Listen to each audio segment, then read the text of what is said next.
It's the 31st of May. It's 3:30. So what we're doing today is stripping the forms off the retaining walls we poured last Thursday morning. And I'm in here laying out the walls in the basement, interior and exterior. Pictures being taken from the utility room, and these red lines we snapped on the floor designate where the walls go. These would be 2x6 walls in here to enclose the pipes. Then over here we have our stairwell opening that I framed last week, and I've come in here and laid the stairs out, full-size drawing on the wall, pencil mark, so we could see if we had enough headroom clearance between step number 13 and the doubled end of the stair opening. This is where the height of the landing is going to be, where the stairs come out and turn and go down, and they end right here. Okay. This is just going to be a big open room. That's the utility room, the bathroom. This is just an area Joe's going to use for his musicians to play in. And then right here is the start of his control room, which is basically 12 by 16 feet. And this is the back porch.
Might be the boards. There are a lot of work boards. Okay, not getting personal.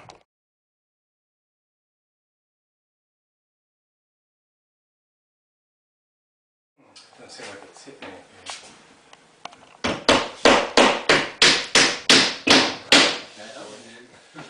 I think that's...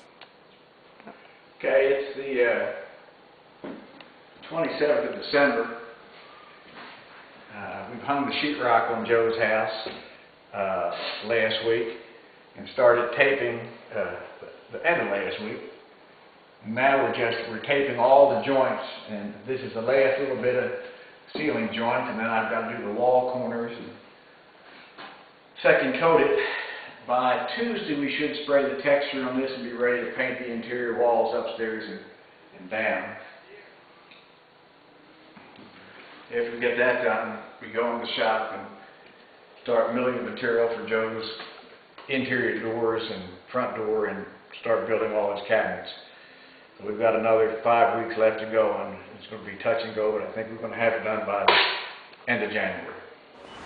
So, all right, right now we're loading up crown molding and base and cove mold for our house to trim our cabinets and to trim the, put the base down on our floors. We made all this base and all this cove and the crown mold from bits that Dad bought. Basically, we looked in a magazine, picked our profiles that we wanted, and bought the bits, we ran rough stock red oak through the planer. For example, here's a crown mold which we put our bits on. Ran through the planer and it gave us our crown mold here. Then we changed our bits, ran our cove. And that was from the cutoff waste, right? No, these were all from, yeah, this was, the cove was all from the cutoffs from the crown. So nothing was wasted. Nothing was wasted, and of course I keep everything else for scrap. And then our base here, this is a 5 1/4 inches thick base, has a nice little profile on it. Same thing, we put it in the planer and ran it through. Taking it out to the house where we're going to put it up, install it, and then we're going to stain and finish it in place. Okay, we're ready to start assembling our doors here. We've got all the rails here. These are the cross rails here. They've got the groove in both sides. Here's my top rail, which has a flat surface and a groove, and then the bottom one, which is thicker, has a groove here.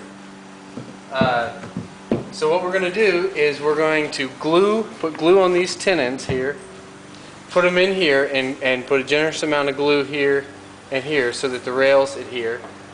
Then we're going to insert our panels kind of like this, and everything will fit together, and we'll slide it in, and we'll just continue on down. We've got all of our space balls, these little space balls here, which we're gonna put into the groove, and what this does is it allows the panel to expand, and we're about ready to go here.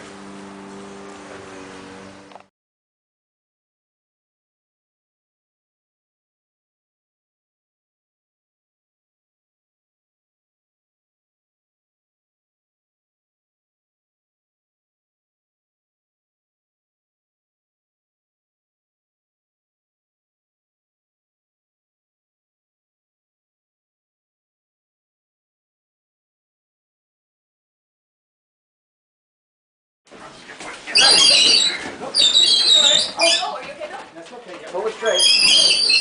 Let me get that. Let me get off here. Let me get down there where I can get a real. I'm gonna come by you, Bill. I got it. It's not gonna move. Okay. Yeah. Nobody's dying unless I kill them. Okay. You got it? I'm ready.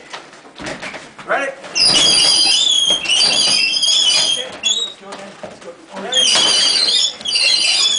Okay, wait, stop. Hold it, Joe. Let it go back. Okay, I got it. Ready? 1, 2, 3. Ready? Yeah. 1, 2, 3. Ready? Watch your foot. Yep. We're hooked on this hip. Oh. All right. Okay. That good? Yeah. That's it. That's it. Half of it. Joe, you want to get out of the way? Block.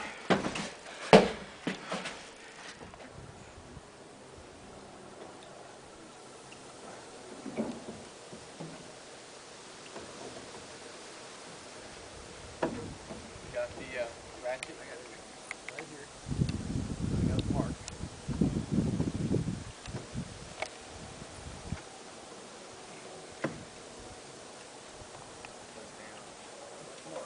Flush with the outside of it. Where's the back of that bird, man? That's the plywood. We need back.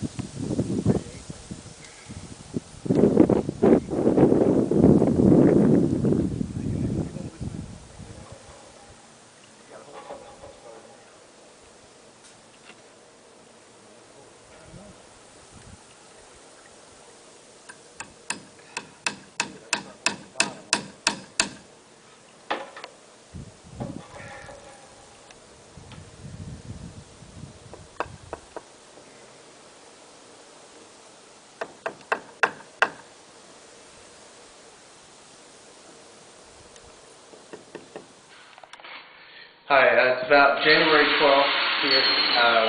Today we're installing our hardwood floors, and what we had to do is go back and screw in our plywood here, because over the past 8 months as we've been building, they've developed some squeaks by getting rained on and whatnot. So we screwed them in, get rid of all the squeakiness that was there, and cleaned off the floor, scraped the floor, cleaned it, And then what we do is we lay down the 16-pound black felt on the floor here, and we're installing hardwood oak that's 2 1/4 inches thick. And what we ended up doing is snapping a line here that was 2 3/4 inch from the wall, and what that does is leaves us a 1/2 inch gap so that we can expand and contract with the weather. And what we'll do is we'll put our base over that 1/2 inch gap, cover it up.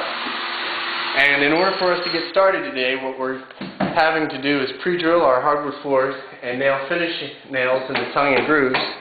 Once we get enough rows out, we'll be using this hardwood floor hammer and just hammering in our nails to the hardwood floor.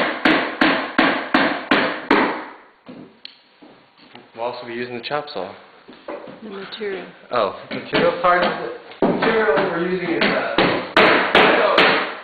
red oak, and 2 1/4 inch thick, like I said, and it's good stuff. So. Hey, Joe, I need your nail.